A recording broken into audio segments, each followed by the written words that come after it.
Do you guys remember a few months back, I made a video called Modern Warfare 2 was the worst Call of Duty ever made. Now, keep in mind what I said as you watch the gameplay here in the background as we talk about today's subject, which is Modern Warfare 4. As you can see in the gameplay, I am refusing to move because that's how this game was designed for you to play, not to move at all. So with that philosophy going forward, I feel like you should expect this kind of gameplay in Modern Warfare 4. I'm just kidding, by the way. I've seen the gameplay. I've seen the streams. To be honest, guys, I don't think it looks that bad. I'm not going to lie to you. It doesn't look that bad, but it doesn't look good either. Now, when I say it doesn't look good, I don't mean the game looks absolutely terrible. Don't buy it. I'm just saying it doesn't look too different from Modern Warfare 2 in 2019. Now, for some people, that's exactly what they wanted. They wanted Modern Warfare 2019 Part 5 or whatever. And, to those, to each their own. I guess if you like that game, you like that game. I made a whole video about that one too. I enjoyed the game too when it first came out. I enjoyed 2019. I even enjoyed this game when it first came out, to be honest, if I'm not lying. Like, I did the camo grinds for both games. I had fun. It's just coming back to it to play it casually after the fact that you don't realize, the flaws that were there the whole time that you were just overlooking because you were trying to get a camo done, okay? As you can see in the gameplay here, I'm refusing to move. I'm sitting in a corner at the top of a staircase, and the enemies just keep running into my crosshairs because that's the philosophy behind this game. You were expected to sit in a safe space and hold an angle and win the game, and that's exactly why these matches go on for as long as they do. As you can see, I literally sat here and camped in a staircase until I got my chopper gunner, and that's when the game really got started. But when the game really got started, the game already ended, so you get where I'm going with it. I want it to be known I am not an Infinity Ward hater. I believe in the vision. I see where they're going, and you just have to discern between Treyarch, who makes a more arcade style shooter with crazy fast paced movement and not so good gunplay, and Infinity Ward has the soundtrack on point, the gunplay is on point, the visuals are on point, and I can respect that. I like what they're going for. It's just, in actuality, when you're actually playing the game for what it is, it's not too fun as a video game. It's pretty to look at, but it's not that fun to play. And that's kind of been my whole beef with the studio since 2019. Like, we loved 2019 in quarantine because that was the coolest Call of Duty. It was the first one to have crossplay. When Warzone came around, people loved that. And I was never big in Warzone, so that was never my forte. I'm sorry, I'm not a big fan of Warzone. I've always said this. This is not a fake opinion of mine. I've always been not for battle royales. I tried it. I played it, of course, when it was hot, but after a week or so of that shit, I was done with it. I was over with it. I didn't like it, and I just had to stand by it. Now, if you personally enjoy running around a map looting for 20 minutes to get sniped by a guy across the map sitting with a meta barrel fucking sniper rifle, then, be my guest. That's you. I respect it. You like what you like at the end of the day.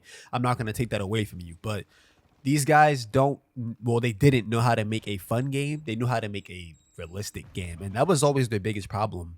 I feel like even with Ghosts, if you go back to Ghosts, they were trying to do some shit where they tried to change the UAV to a placeable score streak instead of one that flies in the air. I get it. It was supposed to be on the ground because they could have had planes back then because of the time period the game was set in with the apocalypse and shit going on, and that was cool. That was great, but it was terrible, okay? Like, we just have to call a spade a spade. So this is the part of the video where I'm going to lose 99% of you, but I don't really care. I liked Black Ops 7.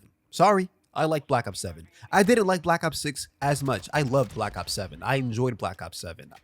Do I play it as much now? No, because the next Call of Duty is around the corner, and we're at that point in the cycle where we're just like, I'm kind of done. I did all the camo grinds. I got everything I wanted to get out of the game. I did all the zombie stuff. Like, I'm over it right now. I'll probably come back to play the new zombies map when that comes out, or maybe when a new gun drops just to get the camos done or whatever. But for the most part, I'm pretty much done with the game. I got what I wanted to get out of the game. I'm level 800. Like, I think I did what I had to do. I had my fun. I had my enjoyment out of the game.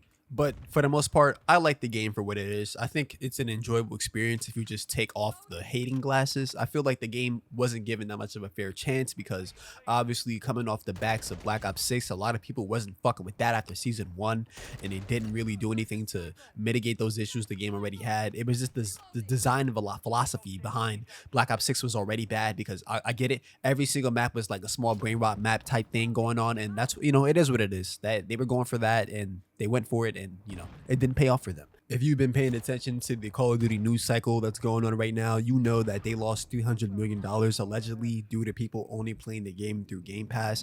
And I mean, I don't know how we didn't see this coming. I kind of knew this was going to happen once they announced that Call of Duty was coming to Game Pass. Plenty of my friends didn't even buy the game. They just played that shit on Game Pass, and after a month, they were done with it. So obviously, they were bleeding players, they were bleeding money, and they were in a dire situation. So I kind of understood why they did some of the things they did.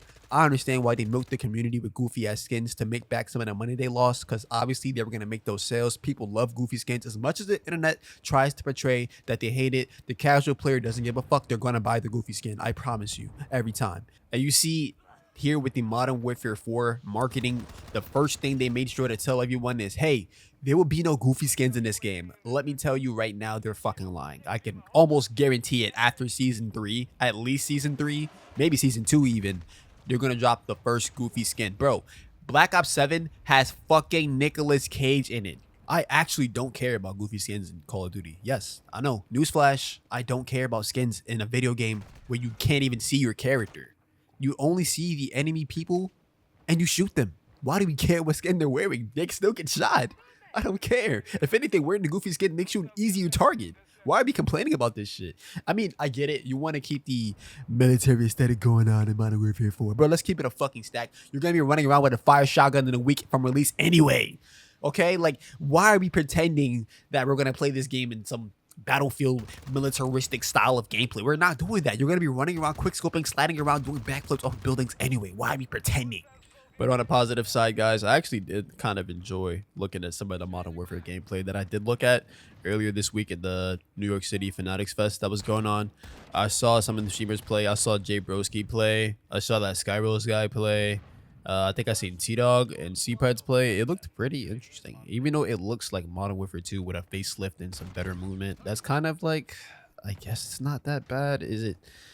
I feel like I have to play it for myself to really get into it. But from what I looked at, it didn't look too bad. But I know on a casual eyes, it just looks like Modern Warfare 2 again. And they're kind of not too wrong about that because it does look pretty similar to it, having some of the same sound effects and stuff like that too. But you know what it is? I feel like we just need to give it a fair chance. I'm not saying buy it, but I'm definitely saying just play the open beta when it comes out and we can just come to our own opinions. Because from what I've seen, I know I'm probably going to play it. Let's be honest, I play every Call of Duty, even when it's bad, with the exception of World War II. I skipped that one, and Ghosts. But yeah, I don't want to put the gameplay on the screen because it's already compressed and terrible looking as it is. But I'm sure if you're watching this video, you probably already seen the gameplay, so I don't really have to describe it too much to you. But if you've seen the sliding and the movement, it doesn't look too bad. It does look like Infinity Ward does seem to have some type of leadership change now with that new guy. Well, he's not new. He's from the original CODs in 2019. But that guy being the leader or the head of the office, I kind of fuck with that. A brother, you know, you know what I mean when I say that. A brother is over there running COD right now, and I'm not against it. I want to support it. I do want to see what the game is heading for on launch. Hopefully, they can keep up with the Modern Warfare 3 level of support or the Black Ops 7 level of support. Those are 2 years of COD that were nonstop getting content, and I have to respect that. I cannot take that away from them. Some of you are hating and never played those games, but if you did play those games for the life cycle that they ran, you were getting content pretty much every week, and I respect that. I cannot take that away from them. Definitely, when the beta comes around, I'm gonna be doing some gameplays. I might even stream one here to show y'all how it's going. We can talk about the game. I'll let you guys know what I'm feeling. I'm someone who does enjoy moving in Call of Duty. I'm not against it. I respect the classic modes for what it is. I even bought the Black Ops 1 and 2 ports on PlayStation for those that think I'm some kind of LARPer. I never played these games before. Bro, I grew up on this franchise too. Relax. But going back to it, I don't dislike the movement. It doesn't look too bad. I can for sure take a year of downgraded movement from BO7. I'm not against it. I just want to see. I'm gonna tell you something. As long as the guns sound good, the movement feels great. The sound effects are there. The gameplay is on point, and my friends can enjoy with me, and it won't quit after a week. I'm going to be on it. Let's just be honest. It doesn't even have to have a zombies mode. I would have loved to have Modern Warfare 4 zombies with these graphics, but it is what it is. But make sure you guys down in the comments let me know what you're thinking of the Modern Warfare gameplay that you've seen so far. I will probably make another video about this game when more footage or information comes out about it, but for the most part, it doesn't look too bad to me. I'm kind of down for it, so we'll see where that goes. But yeah, go ahead and leave a like for me if you enjoyed today's video. Let me know in the comments what you're thinking, and subscribe if you're new. See you around.